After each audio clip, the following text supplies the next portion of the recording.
ئێمە ضروريە کە مسلمانان یەکتری وە بیر بهێنینەوە کە ئەرکی ئیستیخلافەکە دامەزراندنی دەوڵەتێکی ئیسلامیش، دەسەڵاتدارێتیەکی ئیسلامی، هیچ پێکهاتەیەکی ئیسلام لاواز و پەکەوتو نەکەوت پێش لە دەستچوونی حکمی ئیسلامی و ڕمانی دەسەڵاتی مسلمانە.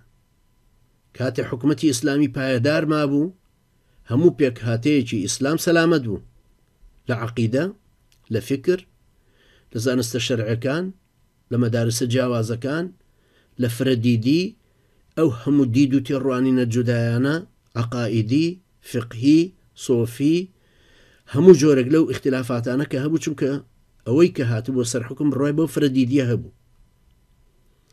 مادام ئەمانە هەموو ضروراتن بۆ وجودی ئیسلام و مسلمانان پێویستن، بەبێ حکومەتی ئیسلامیش ئەمانە نایەنەدی، کەوابوو هێنانەدی حکومەتی ئیسلامی فەرزە، چونکە هەر شتێک بەو نەبێ فەرز نایەتە دی ئەویش فەرزە بێ.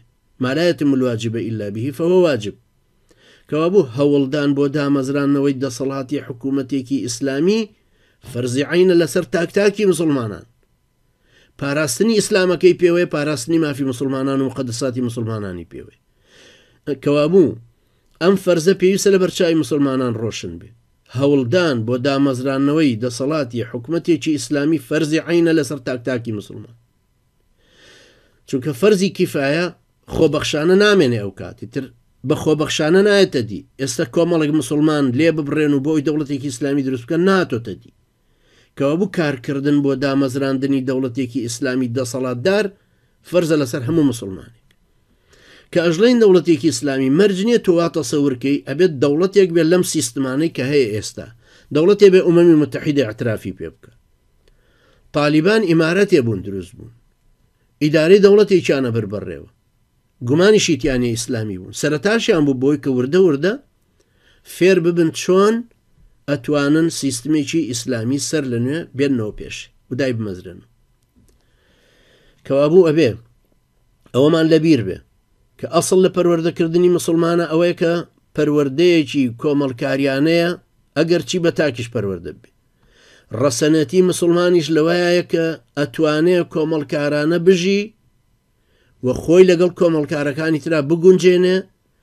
ئەسڵ لە ژیانی ئیسلامیشە ئەوەیە کە ژیانێکی کۆمەڵکارانەیە، ئومەتەکە ئومەتێکی عەقائیدیە و ئەگەر لە چەند حاڵەتێکی زۆر دەگمەنە نەتوانرێت تەطبیق بکرێ، بەڵام ئومەتەکە پێویستە بمێنێوەکو ئومەتێکی عەقائیدی.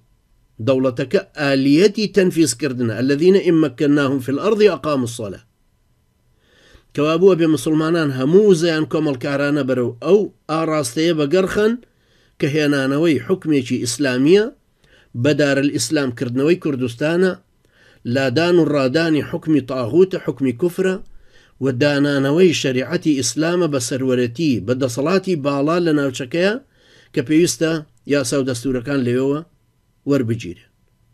و ئەمەش لەژێر سێبەری حکوومەتێکی ئیسلامیانە بێ کە مسلمانان هەڵیان بژاردووە ئەستەمە بێتە دی. بۆیە ضروری ئینسانی مسلمان بیر لەمە بکاتەوە و بشزانێ ئەمە لە ضروراتی ئیماندارەتی و دیندارەتی و مسلمانێتیە.